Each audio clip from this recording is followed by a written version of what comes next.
This is an interview with Robert Covell on December 16th, 2002 at the New York State Military Museum, Saratoga Springs, New York. The interviewer is Michael Russert. Could you give me your full name, date of birth, and place of birth, please? Yeah, Robert E. Covell, C-O-V-E-L-L. Date of birth was December 16th, 1918, Okay, in Saratoga. Saratoga. And we'll mention this is being done on your birthday. Mm-hmm. So, could you tell me what was your, before you went into military service, what was your educational background? Second year of high school. I quit the second year. And at that time, I was just a depression I just got over. And I was working different jobs. I was working out to the container company up Church Street at that time, until I went into service. Mm-hmm. And then Captain Hill, which was captain here at the time, told me to come down because he was in the Saratoga office. See, and I went up there to see him. He told me to come down here. Now, where do you mean here? You mean here in the Army, okay. For induction. So I came down here and they were inducted October 15th of 1940. Of when? 1940. Okay, so you went into service prior to? No, we went in, Oh. I was inducted and swore in October 15th. We left here October 23rd for Alabama. Mm-hmm. And I'm going to go back a second. What do you remember? Where were you, and what was your reaction to Pearl Harbor? Well, I was at Pearl Harbor. I was in Fort McClellan, of course, and I only had one more week to go down there. I was to be discharged from there December 15th. But my sergeant came in. He says, "Bob," into the tent that morning. I hadn't heard the radio. He says, "Bob, did you hear the news?" I said, "No, what news?" He says, "Pearl Harbor's been bombed." I said, "Oh, you got to be kidding." He said, "Yeah." I said, "Well, I guess I'm not going home, am I?" So I had to stay on. Then we stayed for another week after Pearl Harbor there, and then we pulled out and went to California. We went to Marchfield, California. And then from Marchfield, we went to Fort Ord. And we stayed in Fort Ord for a month or so, a little longer maybe. And then we pulled out of there and went to Hawaii. We went to the Big Island first, Hilo. What was your unit? What was your regiment and your division? It was, when you were in the Army? Oh, here, if I'm here, it was Company L. Company L, 105th Infantry. Yeah. Uh-huh. Okay. Then as I say, let me go on from there. I went to. we were on the Big Island, and then we got transferred back over to Oahu. Then from Oahu, they wanted some more men to replacements for the 25th Division. So I was one of them was picked for the 25th Division. Then they put me into M Company, machine gun company. Then I learned how to operate a machine gun, because I didn't know about a machine gun before that. And I was a rifleman. Then I was a machine gunner in M Company of the 161st Infantry, which was attached to the 25th Division. The 161st Infantry was from the state of Washington. And then I stayed with them. We left there. We went from there to Guadalcanal. Then when we got there, the 3rd Marines were there. And then we went up on the lines on January 3rd. We stayed up there until the battle was over, which was February 9th. That was the end of the Battle of Guadalcanal. That's when they hit Cape Esperance. That was the end of the island. That was over then. Then I stayed there for another couple of months. And then I got out of the infantry on account of my eardrum. My eardrum got punctured on me. Now, when you were telling us a story before about working on the gasoline a boat. ship, was that before this, or? No, that was after we were on the lines. Okay, I just wanted you to mention yeah. that story. Then when we came down, we used to have to do different jobs. So did you want me to repeat that about that? Yes. That there? So we had to do different jobs, and this here, we all got, a bunch of us got to go out and unload the gasoline boat. So that's out, you go take Higgins boats out to the ships, you know. There was a lot of ships in the harbor that day, cargo ships. So went out, we started to unload the boats. Wasn't not very long. Then we get condition red. Sirens blow. It's like, hey boy, you guys ain't getting off. You got to stay on, stay. So they said, well, ships pull out, get away. All the ships in the harbor had to pull out to sea.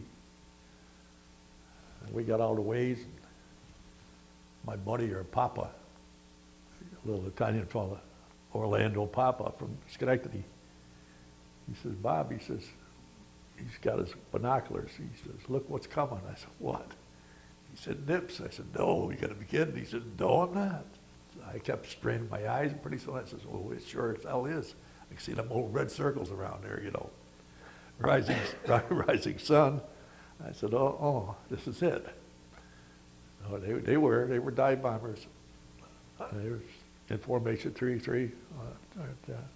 Nice. I started to dive down one after the other, and strafing as they come. You could hear those bullets as they ricocheted off the boat, you know, big, big, big, big. All you could do was lay down. So we just laid down on the boat, hoping the hell you don't get hit. So anyway, you can look up, you can see what's going on. Then, boom, our gunners were up there. They had machine gunners. They had 40 millimeters, you know, shooting at the planes. Boom, they hit one of the planes, he not hit the water. And then they got another one. They got two of them. And the other four, they went back towards the canal. And then we got orders to keep going, so we went to New Hebrides then. The island of New Hebrides. And we stayed in New Hebrides for 3 days, I think 3 days or so. And then we got orders to go on back to the canal again. Everything was okay back there, you know what I mean? And of course the Marines were still there, the 3rd Marines were there. So we went back to canal.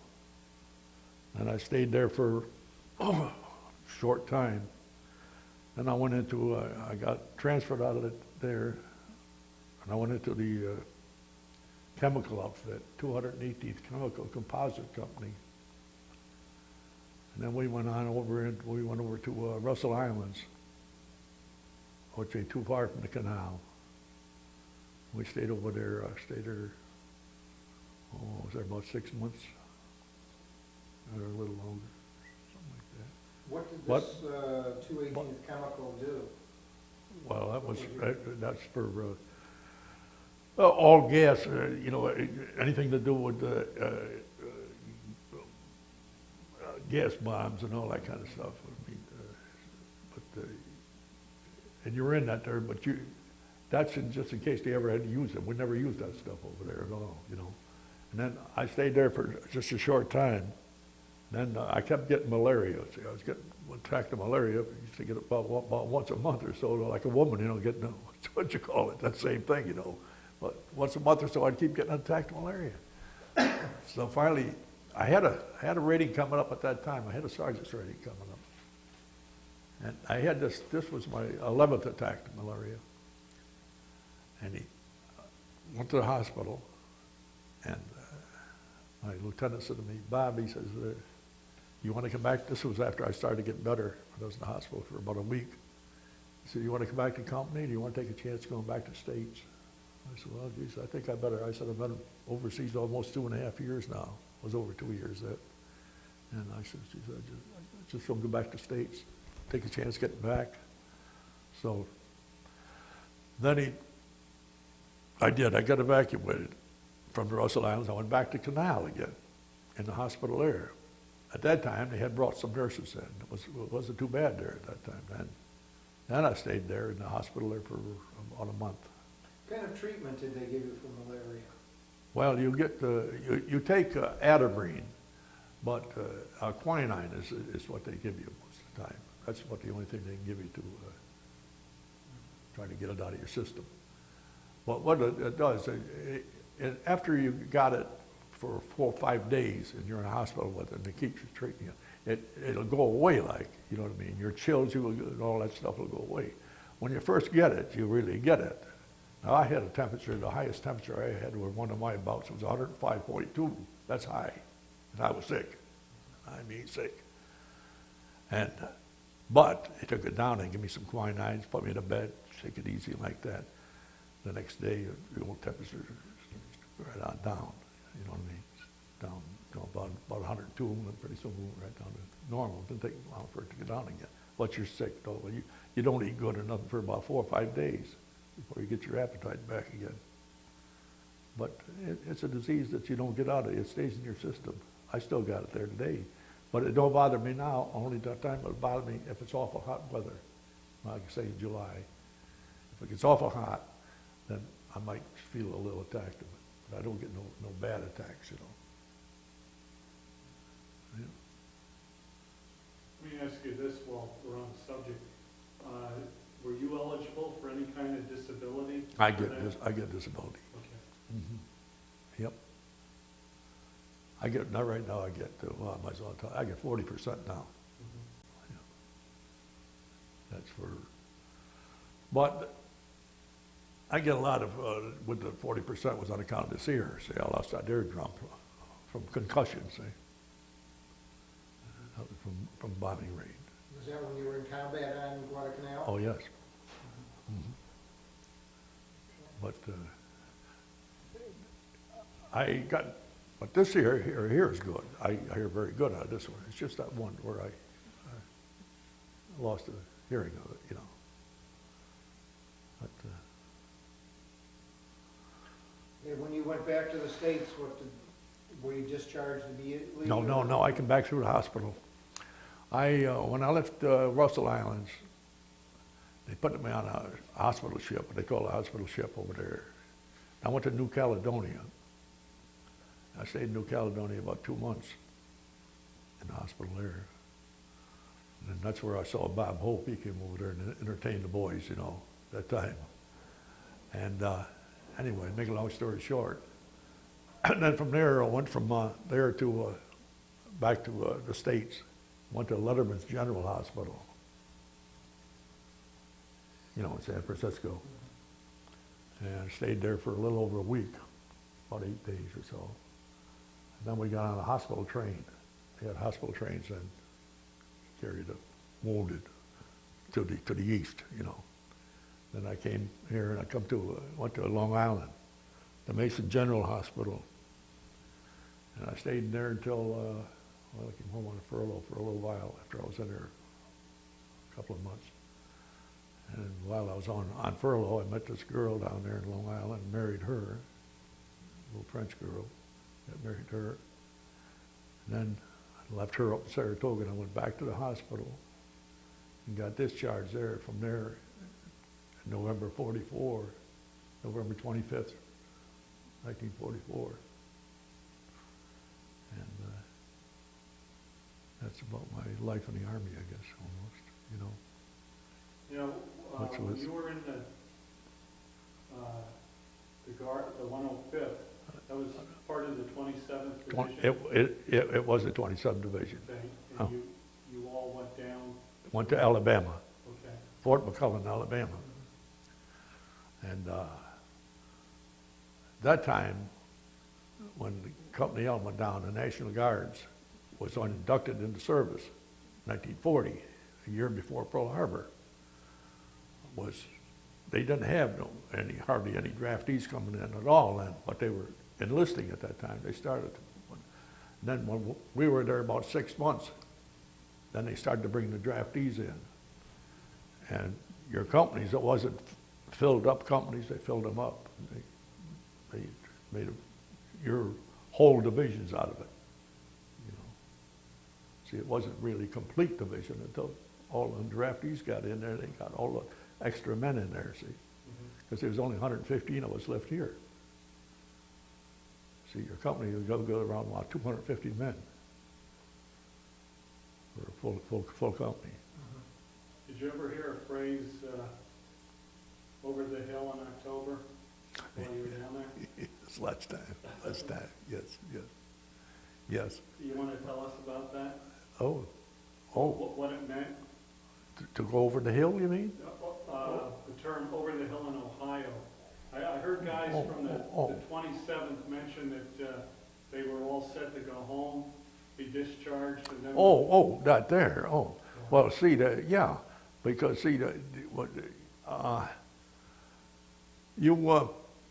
lot of guys, when they signed up here, was to be discharged, they left here in October, they were to be discharged before Pearl Harbor the next October. They were for a 1-year men, what they call 1 year. Well, I was supposed to men too, but I had a little bad time to make up, right? I had went over the hill for a few days, right? So I heard you say over the hill. That's why I started to laugh. Yeah, so I had that time to make up. That's why when Pearl Harbor was there, I only had 1 more week to go, which was the 15th of October, or December. I was to be discharged. Well, December 15th, my sergeant, I told the sergeant coming in tent, I said, no, I ain't going no place. Well, I didn't until a long time after. Right? Yeah. Then I got discharged, as I say, in 44.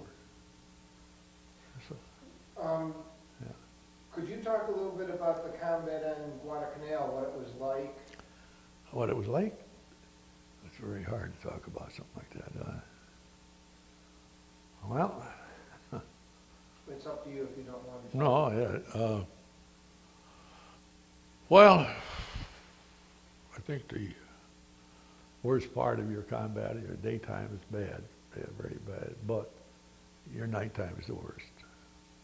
You can't, you hear noises, you don't see them, you can't see what's coming. When they do make a charge at you, you better get on your feet quick and move quick, because you're in foxholes. There's 2 of you to a hole. You sleep 2 together at a time. When they make a charge, you've got your riflemen here, 2 of you together, and if there's 4 or 5 of you along here, trenches, then you have a machine gunner there too. Around here, you got machine gunners ready there, pointing to her. You're on a hill. Most of the hills fighting on Guadalcanal is from hills. Like now, our first hill was Hill 27. That was the first hill. Well, that was a tough hill to take. It took us about 4 or 5 days, I'd say, before we captured that hill to really hold it. Because you had these charges coming at you off and on. We lost a few men. We didn't lose a lot of men on there. We lost a few. We lost a sergeant. I lost a sergeant in the platoon I was in. Sergeant by the name of Klesper. He was from Washington State. Nice guy. But he got it straight from a jet plane bullet, because they come down over the hills. They could see you, and they could strafe your hills, you know, as they come in. And as I say, the hardest part of that battles like that is at nighttime. That's your most dangerous time all the while. In the daytime, at least if they make a charge or anything, you could see them. You got a chance. Unless you're getting deep into the undergrowth, which once in a while you do. Most of the time, let's say you're on the hills or anything else. Or sometimes you might get near the beaches. It all depends on what company and where you are, where you stretch out. I was on the hills most of the time. Outside, when I got to our flatland there, mostly was what they call Cocavona. That was near the end of the battle. That's all flat land in there. palm trees like that, coconut trees here. Then you got to go through that. Then there's your Japs that are in the trees like that, and it's hard to get through there. They shoot from the trees, snipers, you know, and they're good at shooting. They're good at them trees. So the only thing then you had to go slow, spray the trees as you went until you got to the end. Then you got to the end on there from Cocomona, you hit what they call Cape Esperance. That's the end of the island. And what Japs were left there, well, they could escape.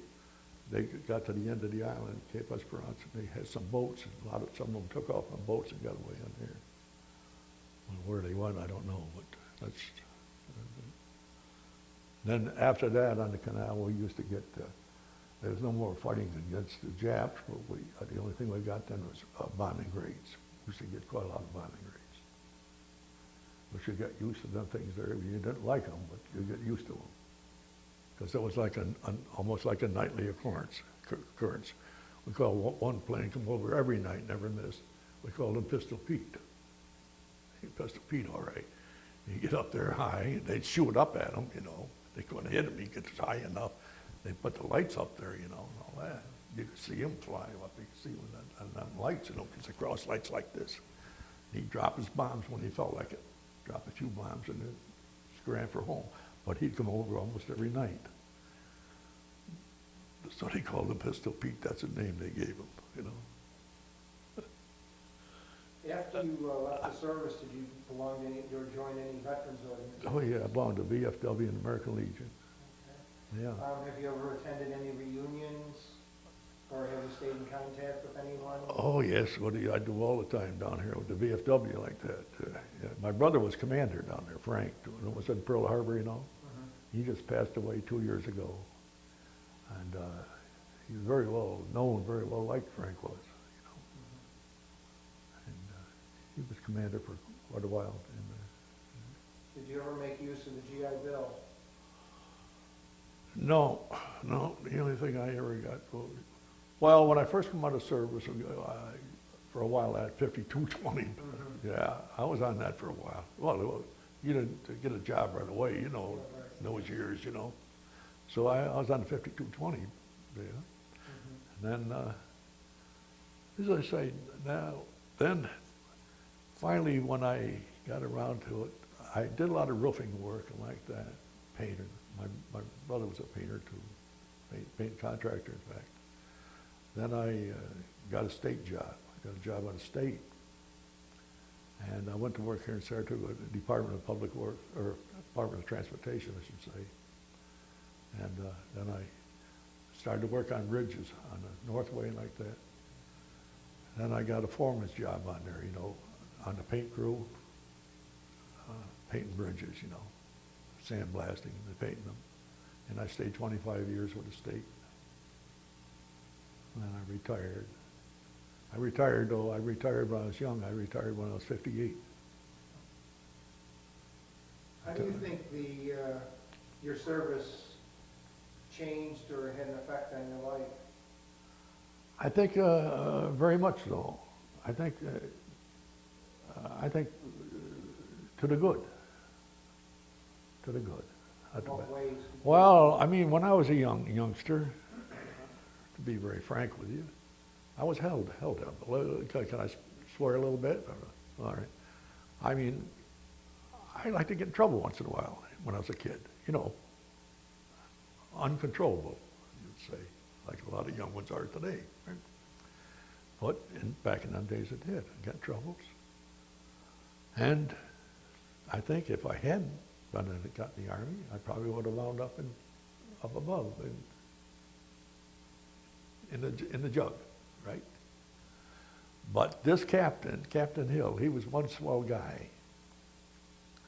He was editor in Saratoga, as I say, down here in Saratoga, the captain here.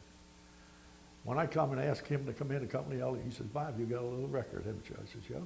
He says, "I can't let you in." I said, I gotta come in, Captain. I gotta get away from Saratoga." He said, "No, I can't let you in." I said, "I'll tell you what I'm going to do, Captain." I'm talking to him right here in the Army then. He said, "What, Bob?" I said, "I'm very persistent. I said, when you go in your office in the morning down there, I said, I'm going to be at those steps to see you every day. I said, until you let me in that company. He says, no, I can't do it. I said, yes, you can. So this is God's honest truth. Every day for a week, because I knew the induction was coming up here, see. Every day for a week, I was right there in them steps to meet him. So a couple of days before the induction, he says, you're so persistent. You want to get in there so bad. He said, will you promise me you'll make a good soldier? I said, I'll do the best of my ability. He said, okay. He said, I'm going to let you in there. He says, you'll be down in the Army, and we'll swear you in. I was here for the 15th when they swore in. And I swore in. And that's how I got in the Army. What that made, if I hadn't got in, I'd have been up to Comstock or one of those prisons. You know what I mean? Because that's the way I was going at that time. You know, I was about 19 years old. And that made a big difference. And I think it would make a big difference for a lot of fellas today. Just running around the street. I'm not saying they're bad boys. They're the same as anybody. Anybody can do something foolish. But if they would just take and probably say, forget about the drinking like that. I used to be a heavy drinker too, but it's good if you get away from it. If you go into service for a while, it would make a difference with that. I think it does. Now did I say enough prayers? No, that's fine. Okay, well, thank you very much. Yeah, you're very welcome.